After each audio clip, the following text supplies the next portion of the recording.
Os reinos se abalam, os povos se curvam, as bocas se abrem, as mãos se levantam para dizer que tu és o rei, para dizer que tu és o Senhor.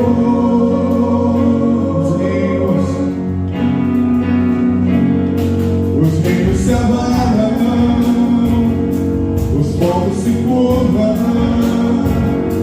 as bocas se abrem, as mãos se levantam para dizer que tu és o rei, para dizer que tu és o Senhor, para dizer que tu és o rei.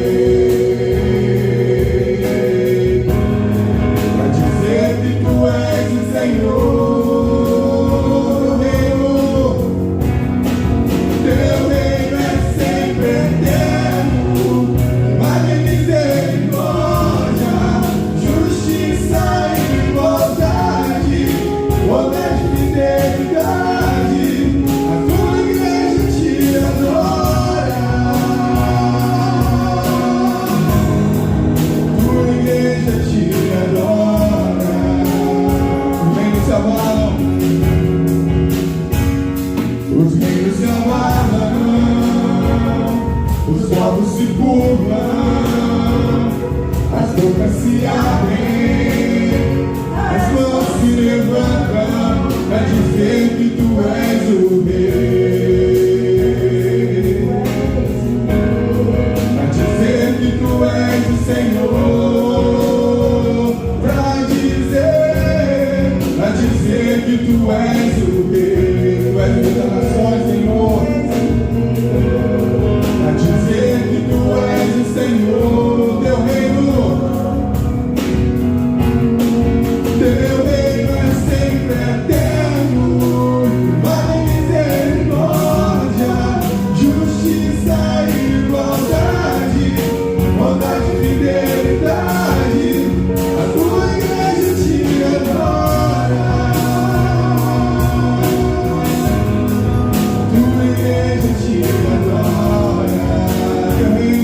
Sua igreja, teu reino é sempre eterno, Pai de misericórdia, justiça e igualdade, bondade e fidelidade, a tua igreja te adora. Tua igreja te adora. Tua igreja te adora. A tua igreja te adora.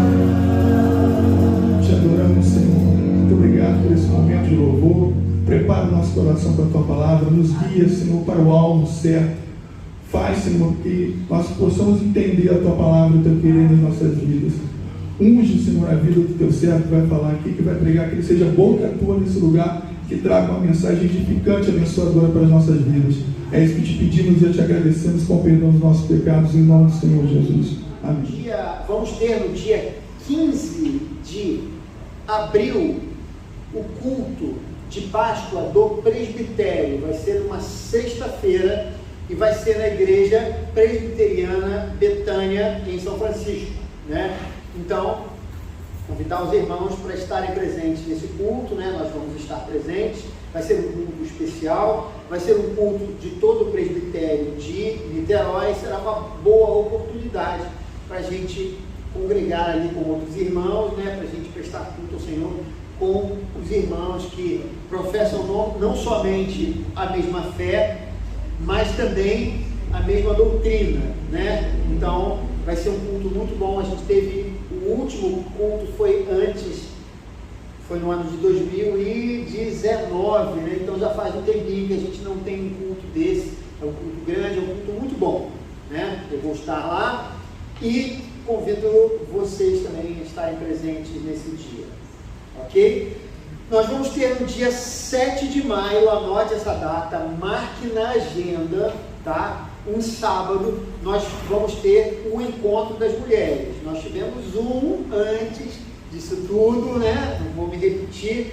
Foi muito bom, foi muito abençoado e foi muito saboroso, né? Eu comi algumas rebarbas que sobraram, eu não vi, né? Foi dirigido pela nossa irmã Gláucia, né? Então nós vamos ter um outro culto agora no dia 7 de maio. Então separe essa data também, é um sábado, para esse evento que vai ser um evento das mulheres aqui da igreja, ok? A gente estava com o propósito de fazer um evento a cada 3 meses, mas a gente sabe, os irmãos sabem que a gente teve que interromper, e agora, se Deus nos permitir, nós vamos retomar esse trabalho com as mulheres, ok? Nesse momento a gente está com os grupos familiares, eu ainda não consegui começar os grupos familiares, mas então eles vão estar suspensos, mas eu espero que até o mês de abril, meados do mês de abril, a gente já esteja com ele acertado. Então a gente continua visando os grupos familiares, mas por algumas questões não foi possível o início.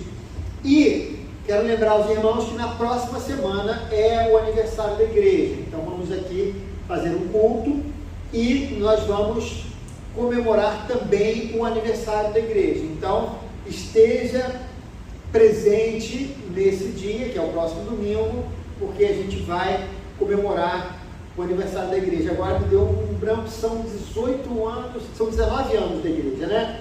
19 anos, isso. Eu sou meio confuso, né, com essas coisas, mas é isso sim, 19 anos. Muito bem.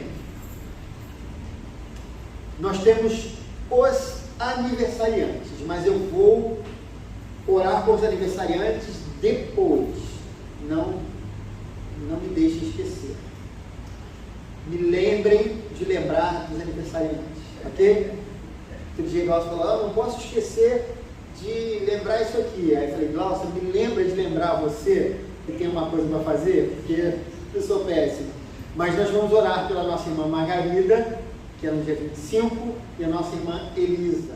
Muito bem, vamos à leitura da palavra do Senhor, porque nós temos algo importante nessa noite, que é a pregação nesse dia, que é a pregação do Evangelho.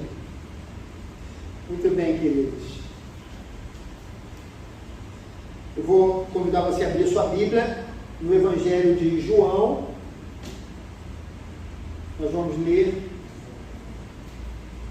o Evangelho de João, capítulo 10, versículo 22 ao 42. Evangelho de João, capítulo 10, versículo 22 ao 42.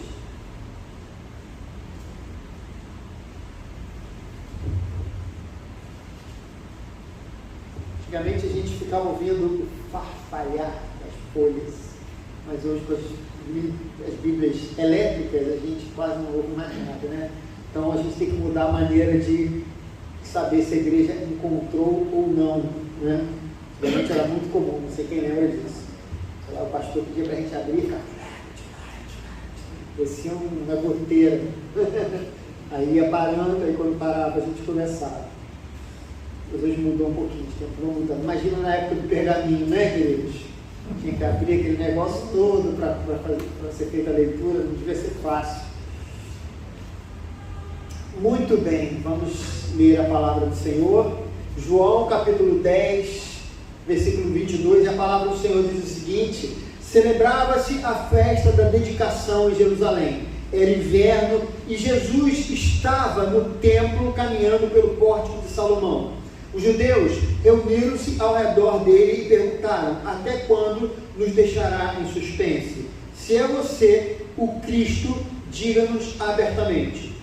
Jesus respondeu: eu já lhes disse, mas vocês não creem. As obras que eu realizo em nome do meu Pai falam por mim, mas vocês não creem porque não são minhas ovelhas. As minhas ovelhas ouvem a minha voz. Eu as conheço e elas me seguem. Eu lhes dou a vida eterna e elas jamais perecerão. Ninguém as poderá arrancar da minha mão. Meu Pai, que as deu para mim, é maior do que todos. Ninguém as pode arrancar da mão de meu Pai. Eu e o Pai somos um. Novamente os judeus pegaram pedras para apedrejá-lo, mas Jesus lhes disse: eu lhes mostrei muitas boas obras da parte do Pai. Por qual delas vocês querem me apedrejar? Responderam os judeus: não vamos apedrejá-lo por nenhuma boa obra, mas pela blasfêmia, porque você é um simples homem e se apresenta como Deus. Jesus lhes respondeu: não está escrito na lei de vocês, eu disse, vocês são deuses. Se ele chamou deuses aqueles a quem veio a palavra de Deus, e a escritura não pode ser anulada, que dizer a respeito daquele a quem o Pai santificou e enviou ao mundo? Então, por que vocês me acusam de blasfêmia? Porque eu disse, sou filho de Deus. Se eu não realizo as obras do meu Pai, não creiam em mim. Mas se as realizo, mesmo que não creiam em mim, creiam nas obras, para que possam saber e entender que o Pai está em mim e eu no Pai. Outra vez tentaram prendê-lo, mas ele se livrou das mãos deles. Então Jesus atravessou novamente o Jordão e foi para o lugar onde João batizava nos primeiros dias do seu ministério. Ali ficou, e muita gente foi até onde ele estava, dizendo: embora João nunca tenha realizado um sinal miraculoso, tudo o que ele disse a respeito deste homem era verdade, e ali muitos creram em Jesus. Amém. Vamos orar. Senhor Deus, nós rogamos a Ti as Tuas bênçãos, nós rogamos a Ti e pedimos que o Teu Espírito Santo nos guie nessa manhã, nos dando a palavra, a mensagem, aquela, Senhor, que fará a diferença aos nossos corações e às nossas vidas. Nós precisamos da iluminação do Teu Espírito Santo. Oramos assim, no nome de Jesus. Amém e amém. Muito bem, queridos, nós estamos lendo, na nossa leitura bíblica devocional, o Evangelho de João. Da nossa leitura, esse é o último Evangelho, já que nós já lemos Mateus, já lemos Marcos, já lemos Lucas, e agora estamos lendo o Evangelho de Mateus. Os três primeiros são bem similares, por isso são conhecidos como Evangelhos sinóticos, que eles usam mais ou menos uma mesma base, mas eles vão colocando alguns elementos diferentes, enquanto o Evangelho de João, ele é o Evangelho, diríamos assim, o mais diferente de todos, Mas a questão, queridos, é que cada Evangelho desse, ele tem um propósito, cada um tinha um público-alvo, cada um ressaltava um aspecto da vida de Jesus. Eles são evangelhos que tratam do mesmo assunto da vida de Jesus, do ministério de Jesus, da morte, da crucificação e da ressurreição de Jesus Cristo, mas eles abordam aspectos diferentes sobre Jesus e o seu ministério. Por exemplo, o Evangelho de Mateus, a ênfase está nos ensinos de Jesus. Já o Evangelho de Marcos, a ênfase está nos milagres de Jesus. O Evangelho de Lucas está nas parábolas de Jesus. E o Evangelho de João, ele está nos diálogos de Jesus. E quando nós unimos todos esses evangelhos, essas fontes, nós vemos com clareza a respeito de Jesus e as circunstâncias da sua morte e a sua ressurreição. Eles nos dão uma visão mais ampla, mais clara do que apenas um deles. Eles são evangelhos que eles complementam a mensagem de Jesus. E no texto de hoje, nós temos exatamente aquele ponto no qual o Evangelho de João deu mais destaque, que foram os diálogos de Jesus. É exatamente dentro desse contexto que nós vemos Jesus agindo nesse capítulo 10 que nós lemos. Os diálogos foram muitos nesse Evangelho de João. Durante várias oportunidades nós vemos Jesus dialogando com as pessoas ou com várias pessoas. nós vemos, por exemplo, no capítulo 3, o diálogo que Jesus tem com Nicodemos. Nós vemos no capítulo 4, Jesus dialogando com a mulher samaritana. No capítulo 5, Jesus tem um longo diálogo também com o coxo no poço de Betesda. No capítulo 6, Jesus dialoga na multiplicação dos pães, Jesus dialoga com os seus discípulos. No capítulo 9, ele tem um diálogo também muito rico com o cego de nascença. E agora, no capítulo 10, o diálogo de Jesus é exatamente com os judeus. E esse diálogo é uma comprovação daquilo que ele escreve no preâmbulo do seu evangelho. No preâmbulo do evangelho, o apóstolo João, ele fala uma determinada coisa e ele vem exatamente abordando esses detalhes. Quando a gente abre o capítulo 1, o versículo 11 e 12, João, ele diz o seguinte: veio para o que era seu, Jesus, veio para o que era seu, mas os seus não receberam. Contudo, aos que receberam, aos que creram em seu nome, deu-lhes o direito de se tornarem filhos de Deus.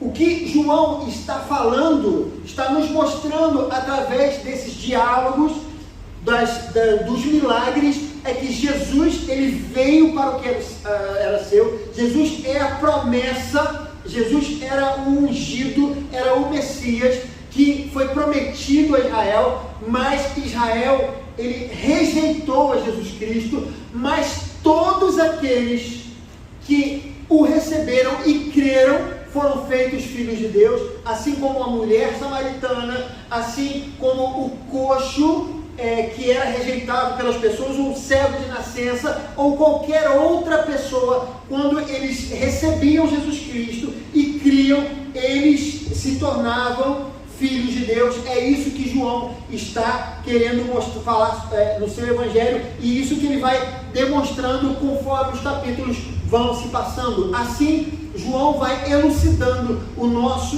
entendimento, vai nos dizendo como e por que os judeus rejeitaram Jesus como o Cristo. E esse texto, queridos, é um exemplo claro de como isso aconteceu. Se nós olharmos para o versículo 22 que nós lemos aqui, o versículo diz o seguinte: celebrava-se a festa da dedicação em Jerusalém, era inverno. Aqui João nos dá uma imagem sobre o momento em que a coisa está acontecendo. Essa festa da dedicação era uma festa no qual os judeus, eles celebravam uma vitória que aconteceu no chamado período interbíblico, ou para ser mais preciso, intertestamentário, que foi ali o final dos profetas, do final do profeta Malaquias até as primeiras páginas do Evangelho de Mateus. Ali naquele período aconteceu uma vitória que foi dada através da família dos Macabeus, ela tinha acontecido aproximadamente 150 anos do período em que Jesus estava dialogando ali com os judeus, e ali ele estava no meio daquela festa, Jesus estava num lugar público, e aí as pessoas estavam inquirindo, estavam interrogando Jesus Cristo. E qual era aquela interrogação que eles fizeram para Jesus? E aí o versículo 24 nos diz: os judeus reuniram-se ao redor dele e perguntaram: até quando nos deixará em suspense? Se você é o Cristo, diga-nos abertamente. Queridos, quem faz uma leitura desavisada ou apenas coloca os olhos nesse trecho que nós lemos, pode até imaginar que Jesus não deixou claro a sua divindade, a sua vocação como o ungido, que talvez Jesus não tenha deixado claro que ele era o Messias prometido por Israel, A gente pode pensar isso. Por isso esses homens estavam talvez perguntando a ele se ele não poderia deixar claro, que Jesus pudesse dizer alguma coisa para deixar clara essa situação. Mas, queridos, o que Jesus responde no capítulo 25 é algo muito direto. Ele diz: eu já lhes disse, mas vocês não creram. As obras que eu realizo em nome do Pai falam por mim. Jesus estava falando a todo instante que ele era o Filho de Deus, que ele era o ungido, ele era o Messias, mas as pessoas não acreditavam. E Jesus falava exatamente, irmãos, de duas formas. E a primeira delas era através do seu ensino, através dos diálogos ou daquilo que ele ensinava. A todo instante em que Jesus abria a sua boca, ele falava sobre a sua messianidade, que ele era o Messias. E a gente pode ver isso, por exemplo, no capítulo 4, no versículo 26, quando na conversa que ele tem com a mulher samaritana, Jesus diz claramente, ele fala: eu sou o Messias. No capítulo 5, após ele ter curado o coxo em Betesda, ele diz claramente para as pessoas que participaram daquilo, ele fala: meu Pai, não no sentido, queridos, do meu Pai genericamente, como nós falamos, nós somos filhos de Deus, né? Porque nós fomos adotados por Deus em Jesus Cristo, mas Jesus, conforme diz João, ele é o unigênito de Deus, ele é o Filho eternamente gerado, ele é da mesma substância de Deus. Ele diz: o meu Pai, nesse sentido, ele não estava escondendo a sua condição. No capítulo 6, após a multiplicação dos pães, Jesus diz: eu sou o pão da vida, aquele que vem a mim nunca terá fome, aquele que crê em mim nunca terá sede. Jesus não estava deixando margem, queridos, para que as pessoas achassem que ele era simplesmente um profeta como João Batista, ou um grande profeta do passado como Elias ou Eliseu. E no capítulo 8, versículo 58, fazendo uma menção àquele momento em que Moisés é chamado por Deus no Monte Horebe, e Deus se revela como o eu sou, né? Jesus diz ali naquele momento para o povo: antes de Abraão nascer, eu sou. Ou seja, não havia dúvidas, Jesus estava deixando claro a sua natureza para aquelas pessoas. Ele estava deixando não só claro através daquilo que ele falava, mas também havia em Jesus uma outra forma de falar, que era através dos seus milagres. Ele afirmava ser o Cristo também através dos seus milagres. Na transformação da água em vinho, na cura do coxo no poço de Betesda, na multiplicação dos pães, no momento em que ele andou sobre as águas, na cura do cego de nascença. Queridos, não havia qualquer suspense. Ele dizia: eu fui enviado por Deus. E no verso 30, Jesus deixa ainda mais claro, quando ele diz: eu e o Pai somos um. Amados, que coisa dura foi ouvir aquilo da boca de Jesus para aqueles homens que tinham um coração endurecido. E aí, no versículo 31, eles pegam pedras para apedrejar Jesus, e aí Jesus pergunta a eles: eu lhes mostrei muitas boas obras da parte do Pai, por qual delas vocês querem me apedrejar? E aí eles respondem: não vamos apedrejá-lo por nenhuma boa obra, mas pela blasfêmia, porque você é um simples homem e se apresenta como Deus. Queridos, essa é uma questão que era importante. Eles olhavam para Jesus Cristo, mas eles, apesar de todas as obras que ele fazia, apesar do seu discurso que era que tinha como base as obras, os milagres e os sinais que ele realizava, mesmo assim, aquelas pessoas com um coração endurecido, elas negavam a Jesus. Parte do povo estava dividido, queridos. A gente leu nessa semana, né, na nossa leitura devocional, onde a gente percebe que uma parte do povo, né, dos judeus, eles diziam o seguinte: mas será que quando o Messias vier, ele fará milagres ainda maiores do que esses? E essa é uma argumentação muito interessante por aqueles que estavam crendo em Jesus Cristo, porque o que seria necessário mais Jesus fazer para que aquelas pessoas crescem nele, mas aquelas pessoas não se encontravam satisfeitas, elas ainda queriam algo mais, elas queriam um sinal, alguma coisa que as convencesse que Jesus Cristo era o Filho de Deus, que ele era o Messias. Jesus diz no versículo 37, se eu não realizo as obras do meu Pai, não creiam em mim, mas se as realizo, mesmo que não creiam em mim, creiam nas obras, para que possam saber e entender que o Pai está em mim e eu no Pai. Ou seja, se vocês não creem no que eu falo, creiam nas obras, creiam nos milagres, porque o que é que vocês estão esperando mais do que isso? Vocês estão, parafraseando Jesus Cristo, eu estou fazendo aqui, né, irmão? O que vocês estão esperando que eu faça, além do que eu já estou fazendo? Será que eles esperavam Jesus Cristo ressuscitar alguém dos mortos?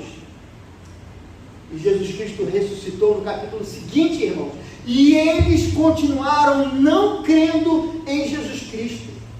Esse é o ponto que João está levantando. Veio para o que era seu, mas os seus não o receberam.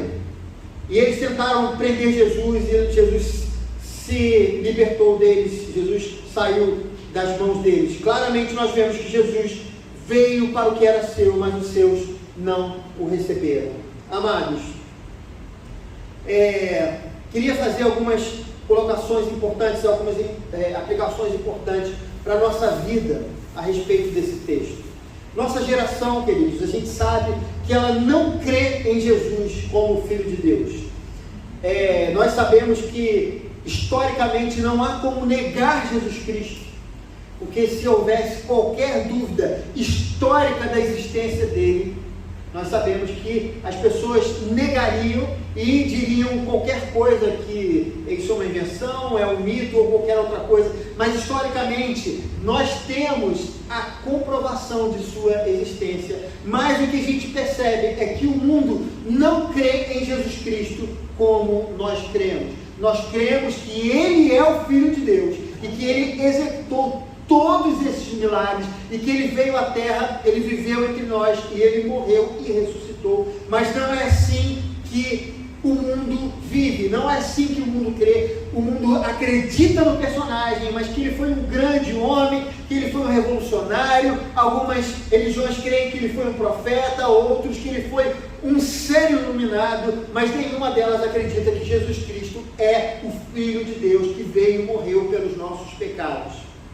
Queridos, nós não vivemos na época dos milagres, né?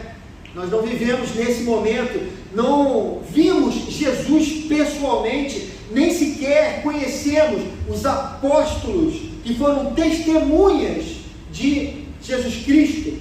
A nossa fé, ela tem como base as Escrituras e o testemunho do Espírito Santo, que nos confirma a veracidade desses fatos e a veracidade de Jesus Cristo, aquilo que Ele é e aquilo que Ele continua sendo para nós. Mas a verdade, queridos, é que mesmo que Jesus estivesse aqui nos dias atuais, mesmo que Ele fizesse todos os sinais e prodígios, ainda assim a nossa geração não creria nele. Essa que é a grande realidade, porque Jesus estava diante de todas aquelas pessoas e elas testemunhavam, elas viram o cego de nascença, elas viram aquele homem que estava coxo durante 38 anos sendo curado.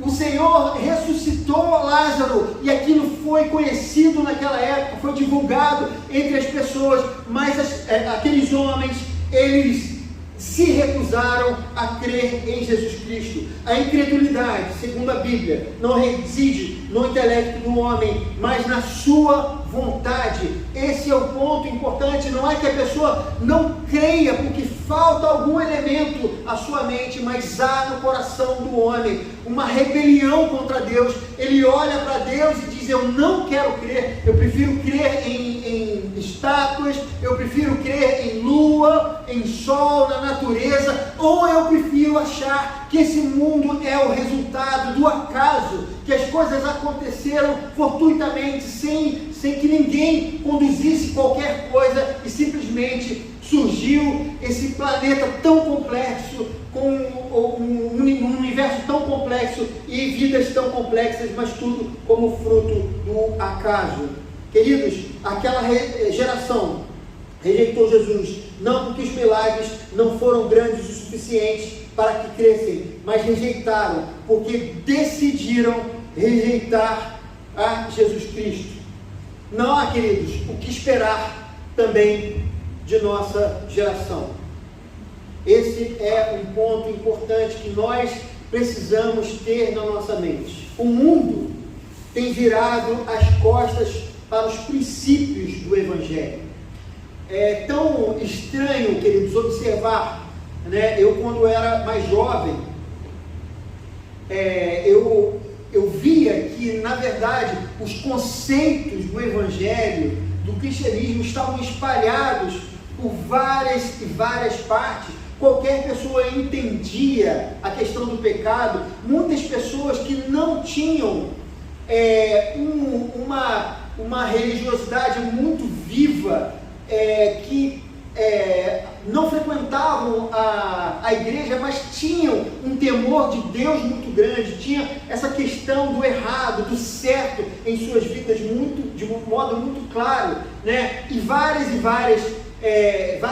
países que tinham em suas leis princípios que eram sólidos, baseados nos conceitos que foram ensinados pela Bíblia Sagrada, né? E o que a gente percebe é que isso tem mudado muito nos últimos tempos. O mundo tem mudado, a visão das pessoas tem mudado, muitas questões têm sido muito problemáticas com relação a isso nos nossos dias. Os filmes, as séries, no qual eu tenho batido tanto aqui nos últimos tempos, porque são, queridos, algumas coisas que nós precisamos prestar muita atenção. Não pense você que existem, essas coisas são inocentes. Não são. Existem muitas coisas que são colocadas ali que vão contra aquilo que nós cremos, aquilo que nós entendemos sobre o certo e sobre o errado, que a Bíblia nos ensina, não só nos filmes, as músicas.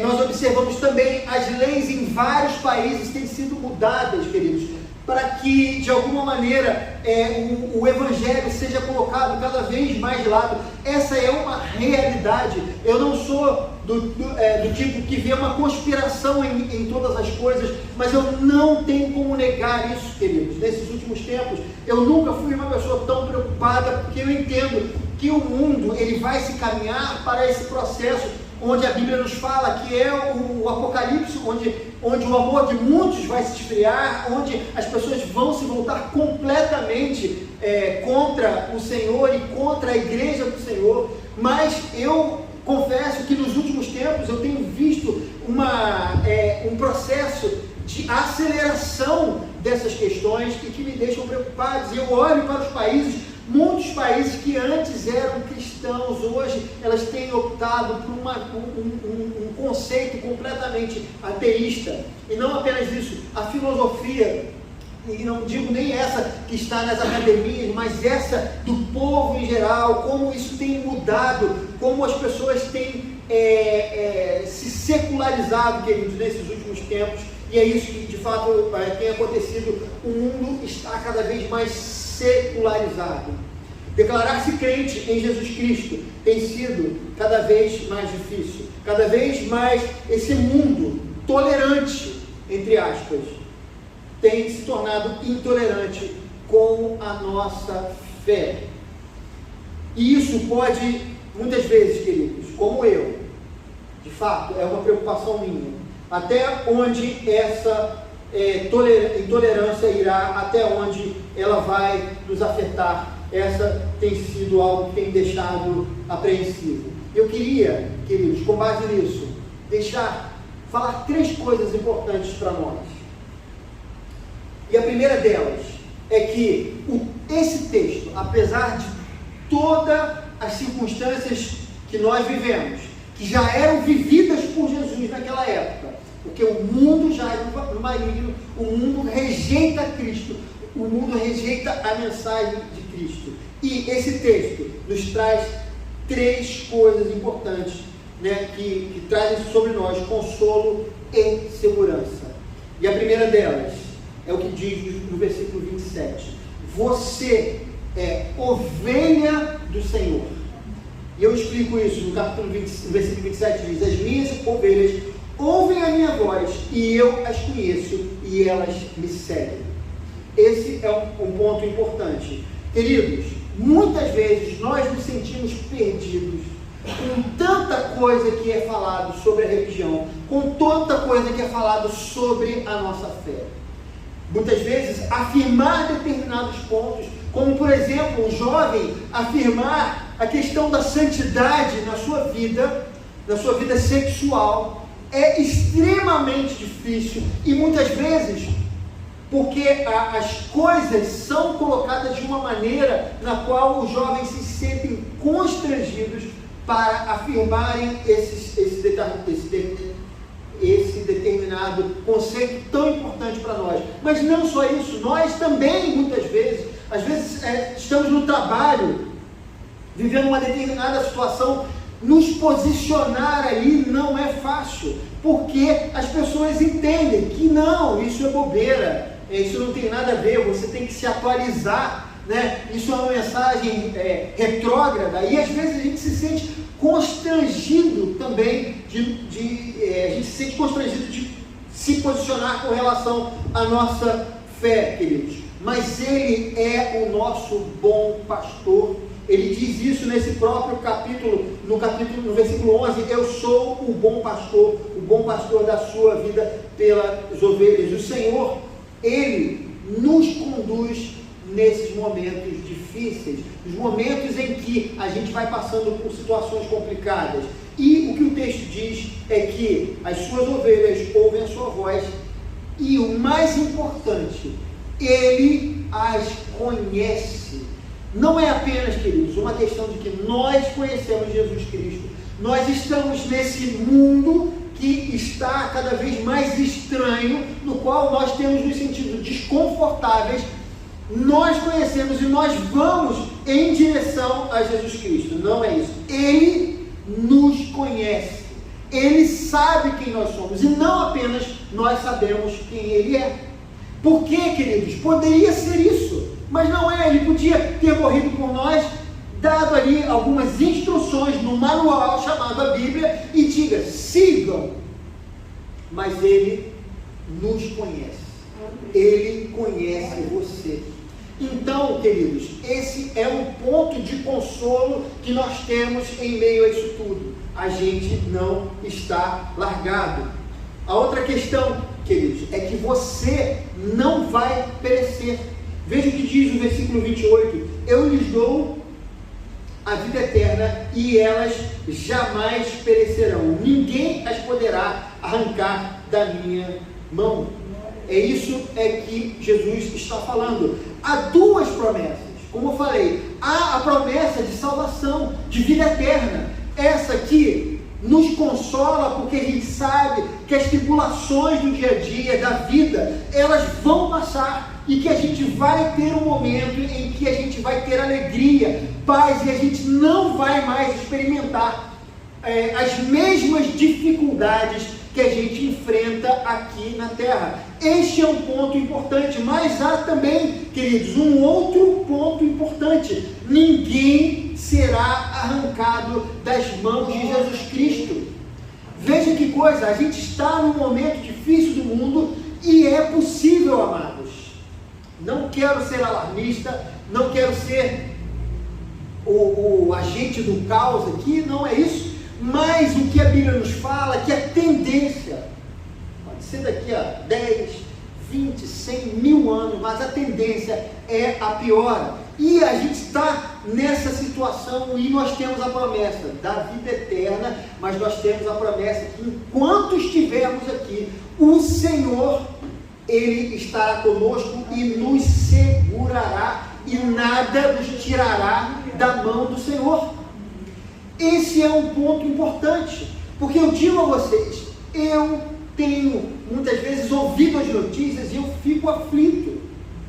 Por quê? Porque é impossível a gente não conhecer o Evangelho, é impossível a gente conhecer o Evangelho e não se importar, queridos, com o rumo do mundo, o rumo das pessoas, o rumo que o pecado, as coisas que o pecado tem feito na vida das pessoas. Esse é um ponto importante, mas você está garantido, você está seguro pelo Senhor. A promessa de Deus para nós não é somente para a vida eterna, não é um vire-se enquanto a promessa não chega. Jesus diz que ninguém as pode arrancar das minhas mãos.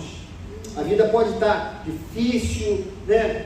Doença, desemprego, você pode estar fraco na fé, você pode estar desanimado por conta dessas coisas, né? Parece que o Evangelho fica pequeno diante de tantas filosofias, tantas coisas que são colocadas, mas esteja firme, porque você não será arrancado das mãos do Senhor. Em terceiro e último lugar, queridos, nossa garantia vem de um Deus que é todo poderoso. Veja o versículo 29, que diz: meu Pai que as deu para mim é maior do que todos, ninguém as pode arrancar da mão do meu Pai.